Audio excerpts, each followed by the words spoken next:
Isang mapayapa at mapagpalang araw po sa ating lahat mga tagapanood at welcome back po dito sa ating YouTube channel at Facebook page. Ngayong araw mga tagapanood, tigil po muna tayo sa showbiz reaction video. Gagawa po tayo ng political reaction ngayon mga tagapanood dahil hindi ko na po kinakaya mga tagapanood ang nangyayari dito sa ating bansa, at kahit man lamang sa simpleng pamamaraan ay makatulong ako sa mga tao para mas lalo silang mapamulat na talagang ang tinatakbo ng politika dito sa ating bansa ay napakagulo na mga tagapanood. Away ng presidente at vice presidente, away ng mga kongresista at ng mga senator mga tagapanood, nagbabangayan po sila. Pero siyempre po mga tagapanood, alam naman po ng mga karamihang nakasubscribe po sa akin dito na nagsimula po ako sa political vlogging, at alam na alam din po nila na ako po ay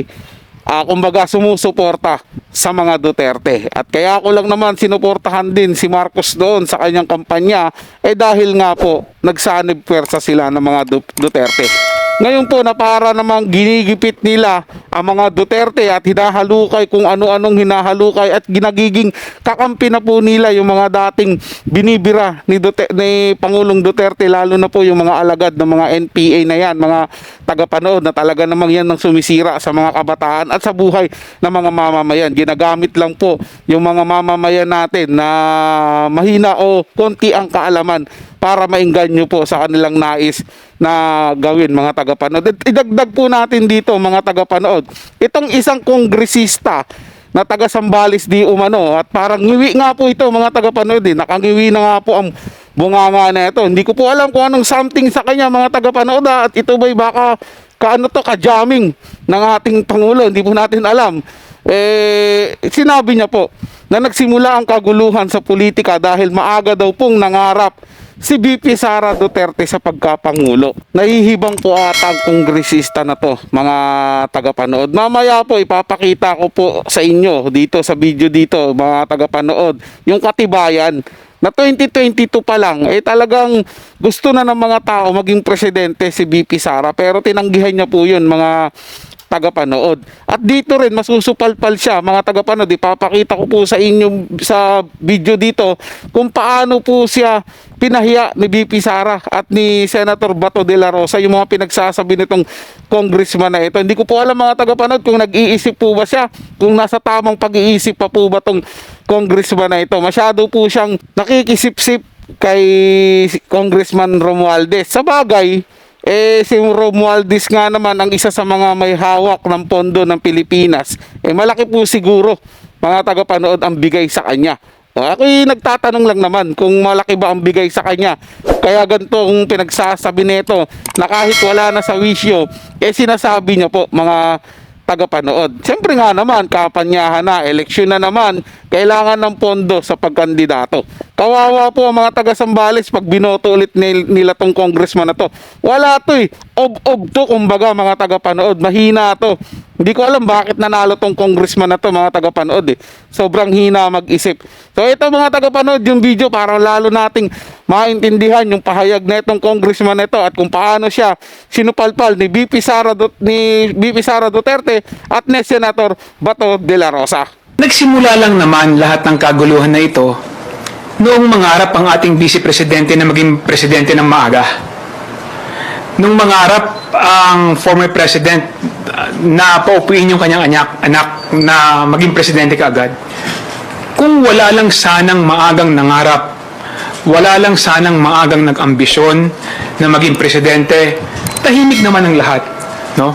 So, yung mga nangyayaring usapin na ito ngayon, alam naman natin pare-parehas kung ano yung pinagmulan.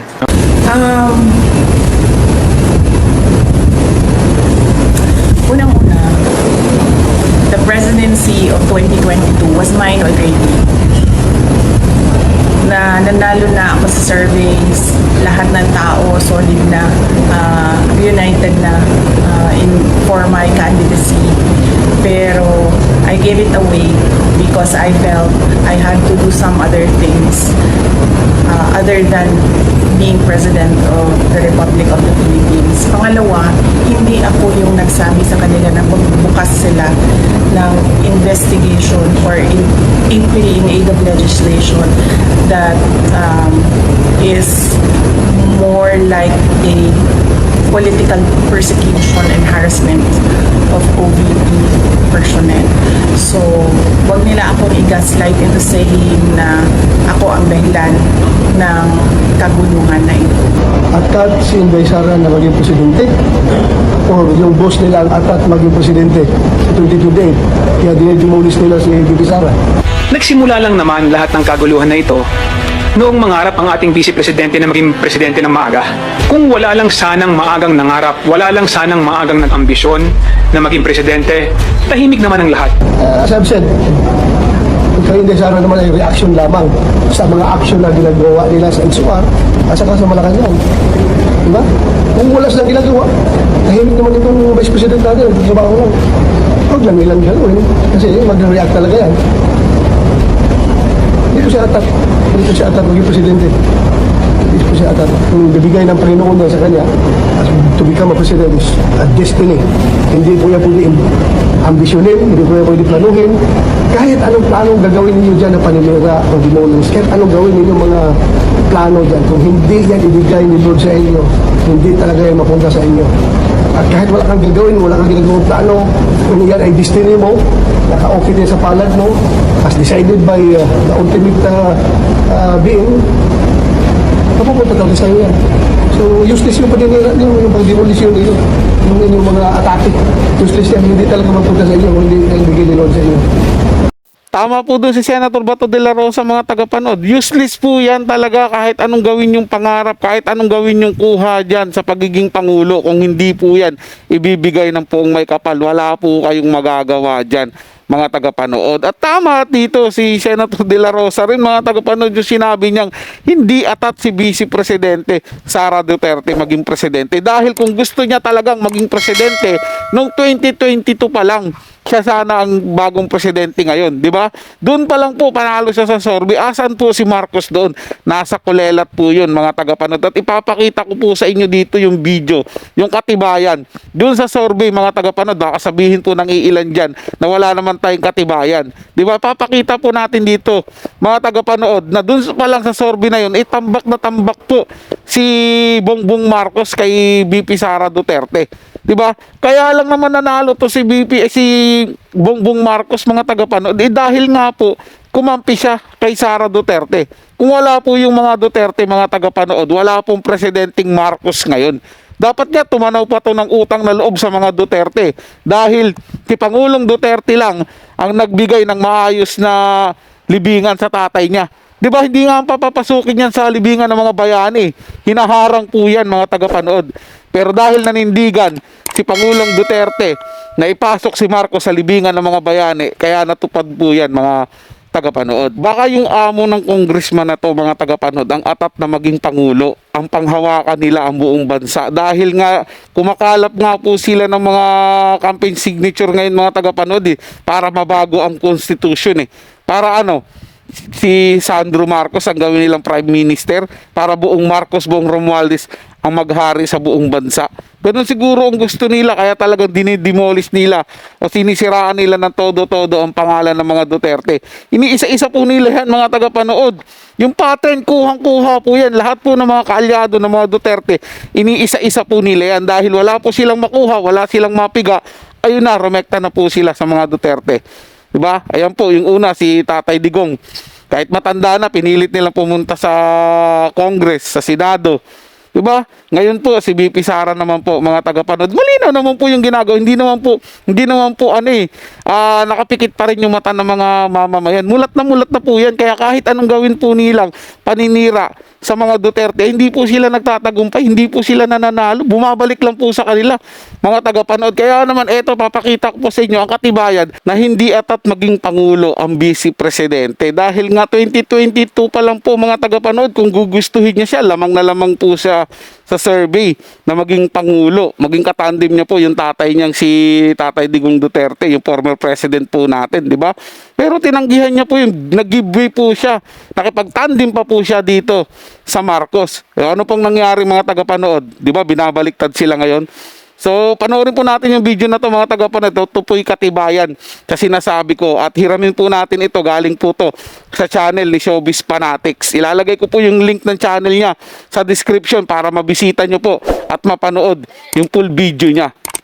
Sa isang presidential election survey noong 2022, nanguna ang former mayor ng Davao na si Inday Sara Duterte with 22% na sinundan ng senador na si Grace Poe with 13%, si Pacquiao ng 12% kung saan nakatay nito ang kasalukuyang pangulong si Bongbong Marcos na mayroong 12% na boto. Sinundan ng former Manila City Mayor na si Isko Moreno, Senator Christopher Lawrence Bongo, Leni Robredo, Tito Soto, Cayetano, Rojas, Villar, Lacson, Angara, Rodrigo Duterte, Escudero at Gordon.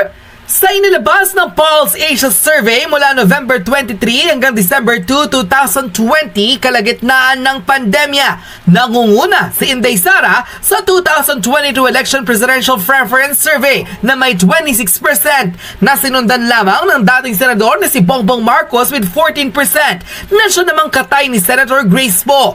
Sinundan ng Manila City Mayor na si Isko Moreno with 12% at Manny Pacquiao with 10%. Alam nyo ba na taong 2021 mas preferred ng taong bayan sa presidential at vice presidential election noong 2022 ang mag-amang Duterte na kapwa nakakuha ng pinakamataas sa pwesto sa pagkapangulo at vice-pangulo ng bansa. Sara Duterte got 28% for president na sinundan ni Bongbong Marcos with 13%, Isko Moreno with 11%, Grace Poe with 10%, Manny Pacquiao with 10%, Leni Robredo and Alan Cayetano with 5%. Sa pagka-vice president naman, nanguna ang ama nitong si Rodrigo Duterte with 18% na sinundan ng Manila City Mayor na si Isko Moreno with 11%, dating Senador Alan Cayetano with 10%, Grace Poe with 10%, Bongbong Marcos with 9%, Tito Soto with 7% at Manny Pacquiao with 6%. Unquote. Kayo mga tagapanood, ano pong masasabi nyo sa ating talakayan ngayon? Kung may opinion po kayo, magkomento lang po kayo sa ating comment section. Pag-uusapan po natin yan at ating pupusuan. So hanggang dito na lang po mga tagapanood. Kung nagustuhan nyo po yung ating talakayan, huwag nyo po sanang kalimutan na mag-subscribe. Hit nyo na rin po ang notification bell para lagi po kayong updated sa mga bago pang video na ating ilalabas. Share, like, and comment din po kayo mga tagapanood. Ating yung babasahin at pupusuan. So hanggang sa muli po, ito yung Tagapanood TV. Komento at opinion lamang. Wala pong personalan. Paalam po at mabuhay po kayong lahat.